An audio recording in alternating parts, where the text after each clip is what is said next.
전국의 목회자, 성도 여러분 안녕하십니까? 김동찬 목사입니다. 세 번째 방언 논쟁을 시작하겠습니다. 지난 시간에는 교회사에서 방언을 언급한 이레네우스 감독의 말을 인용해 보았는데요. 이번에 언급할 분은 교부 터툴리안이라는 분입니다.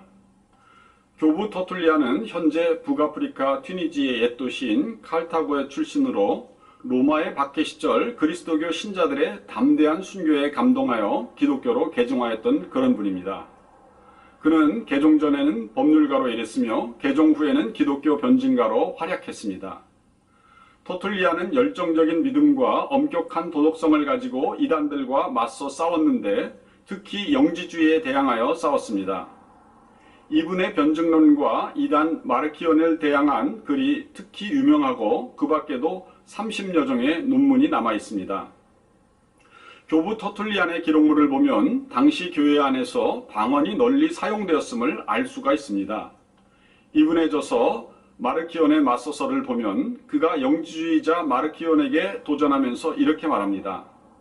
마르키온에게 그가 섬기는 신의 은사들을 가지고 거룩하신 하나님의 예언자들이 하듯이 사람들의 마음속에 감추어진 비밀을 드러내거나 미래에 일어날 일들을 예언해 보라고 하라.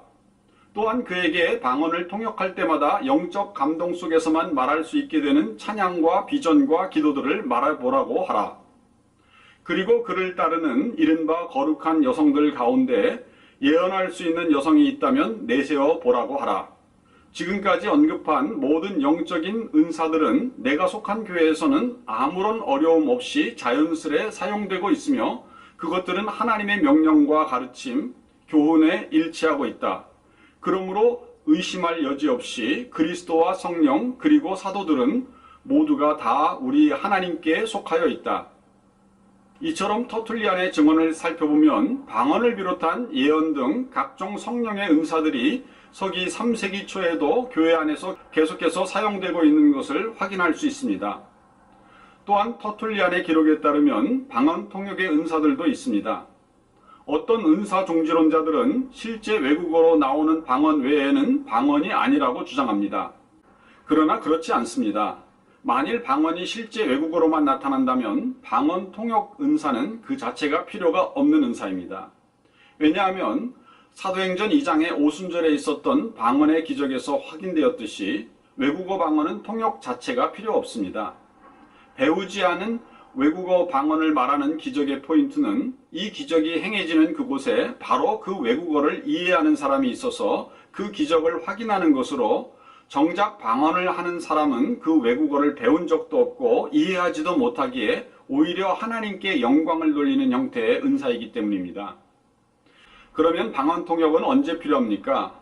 방언 통역의 은사는 영의 언어로 말하는 방언에 필요합니다. 이것은 이해될 수 있는 언어가 아닙니다. 즉, 이 세상의 언어가 아닌 영의 언어로 말해서 이해될 수 없을 때 이것을 알 수 있게 해주는 것이 방언 통역의 은사입니다. 그래서 고린도전서 14장 2절을 보면 사도 바울은 방언을 말하는 자는 사람에게 하지 아니하고 하나님께 하나니 이는 알아듣는 자가 없고 영으로 비밀을 말함이라고 했습니다. 그리고 이러한 방언을 통역하는 은사를 받으라고 권면합니다. 고린도전서 14장 13절 그러므로 방언을 말하는 자는 통역하기를 기도할지니 바로 이러한 영의 방언과 방언의 통역도 터툴리안 시대에 있었다는 것입니다. 다음은 로마의 감독이었던 노바티안의 기록입니다. 노바티안은 자신의 저서 삼위일체론에서 당시의 방언이 존재하였음을 보여주고 있습니다. 그는 성령의 일하심에 대해 이렇게 기록하였습니다. 실로 하나님께서는 교회에 예언자들을 보내시고 교사들을 가르치시며 방언의 은사들을 부어주시며 치유 능력과 기적들을 나타내시고 그 밖에도 놀라운 이적들과 영 분별하는 힘을 주시고 조직하는 능력을 주시고 어떤 결정들이 반드시 이루어져야 할지를 알려주시고 주신 은사들의 질서와 조화를 주신다. 그러므로 하나님은 주님의 교회를 여러 면에서 또한 세심한 부분에 이르기까지 온전하고 완벽하게 만들어 주신다. 이렇게 교회사의 기록들을 보면 방언을 포함한 예언 등 성령의 여러 은사들이 교회 내에서 계속하여 사용되고 있음을 보여주고 있습니다. 방언도 계속되고 예언도 그치지 않았습니다. 여기까지만 보더라도 3세기 중반인데도 교회 안에는 여전히 고린도전서 12장에서 바울이 언급한 대부분의 은사들이 교회 내에서 사용되고 있는 것을 볼 수 있습니다. 그럼에도 불구하고 노후 목사는 서기 100년 이전에 이미 위 세 가지 은사는 끝났다. 이 문제를 가지고 억지를 부리는 사람들은 성경과 역사를 성실하게 보지 않은 사람들이다 라고 주장합니다. 하지만 교회사의 기록은 이분의 주장이 틀렸다는 것을 보여주고 있습니다. 따라서 저는 오히려 누가 역사를 성실하게 보지 않은 사람인가를 되묻고 싶습니다. 교회 역사를 살펴보면 은사중지론자들의 주장이 무색하도록 방언을 포함한 성령의 여러 은사들에 대한 기록들을 살펴볼 수 있습니다. 그런데도 은사중지론자들은 어째서 교회 역사를 거론하며 방언이 그쳤다고 하는 것일까요? 계속해서 교회사의 기록들을 살펴보도록 합시다. 이번에는 힐러리 감독을 살펴보겠습니다. 정통 교부였던 힐러리는 오늘날의 이탈리아 북부, 프랑스, 벨기에 등을 포함한 가울의 감독이었습니다. 또한 그는 서방의 아타나시우스라는 별명을 얻을 정도로 이단과 맞서 싸운 분입니다. 그는 당시 서방 세계를 위협했던 아리우스주의, 즉 그리스도의 신성을 부인하는 이단에 맞서서 서방 교회를 지켜냈고 그 공로로 인해 성자로 추앙된 분입니다. 이 힐러리 감독의 책인 삼위일체를 보면 당시 기독교인들이 방언을 사용했다는 기록이 있습니다.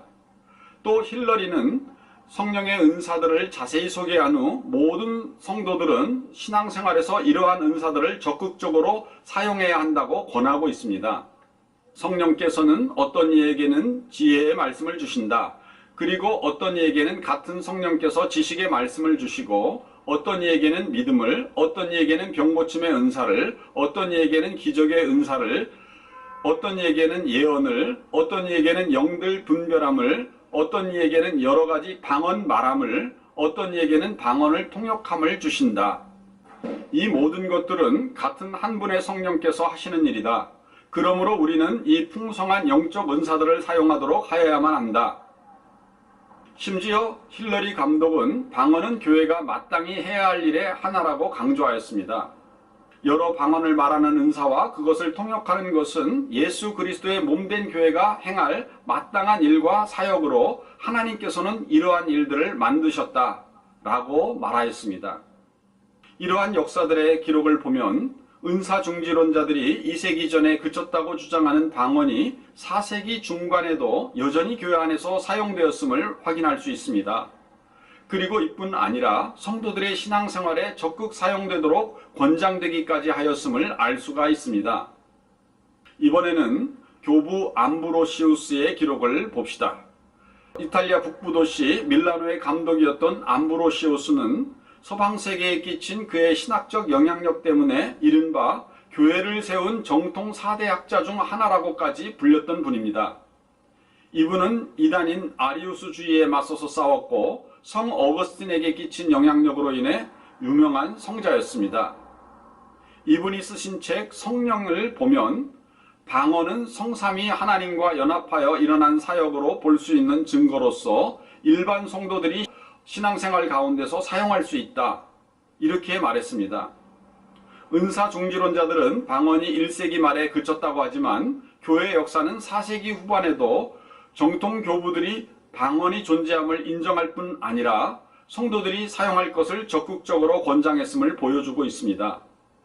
은사중지론자들과 은사주의자들, 과연 누가 옳고 누가 그른 것일까요? 역사를 인용했지만 왜곡되고 잘못된 역사 인용으로 인해서 일어난 혼란의 책임을 누가 져야 할까요? 이제 여기까지만 보아도 방언은사 유효성에 대한 논쟁의 결론은 확실해 보입니다. 하지만 더욱 분명하게 하기 위해서 남은 교회사의 기록들도 세세히 살펴보도록 하겠습니다.